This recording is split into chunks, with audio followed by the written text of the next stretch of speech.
آژانس اطلاعاتی اوستا با خدمات صحوی تکیه کرده اطلاع داده است که زیاده از 100 نقشه‌های عاید به ساختمان بیمارخانه‌ها و طبابتگاه‌ها در تاجیکستان با مبلغ‌های صاحبکاران عملی می‌گردد.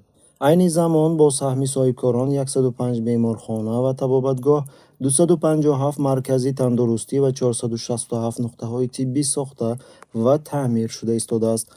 ولی سال گذشته از حساب تمامی منبع‌های مبلغ‌گذاری 4 بیمارخانه با 264 جای خواب و 74 نقطه طبی برای 994 مزاجان در یک نوبت ساخته شده برای استفاده بری سپاریده شده است.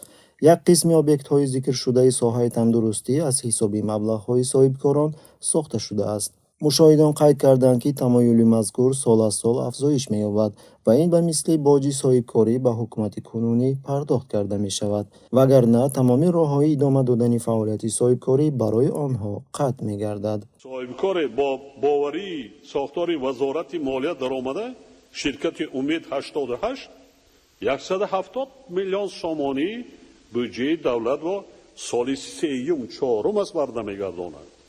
نه فایز نه مبلغ بودجه دولت. بودجه دولت این بودجه کی است؟ بودجه خلق. مثلا رئیس جمهور رحمان در پیام خود به پارلمان بالواسطه اشاره کرده گفت: در بین 2-3 سال با طریق حشر دست جمعانه در همه دههای حتی خردترینمان 5,500 مسجد بنیاد کردیم. مبلغ نپرسیدیم، مسئله ساختمان نپرسیدیم، دست جمعانه بنیاد کردیم. این اساساً برای کی است؟ برای کلان سالان. انکم مرحله رسیده است که ما غم فرزندان، نورسان، جوانان، نبیره و ابوایرگانی خود آینده ملت را خوریم، مکتب سازیم، مؤسسه‌های تندرستی بنیاد کنیم، شهر و دهاتمون در 2 سال آینده باز.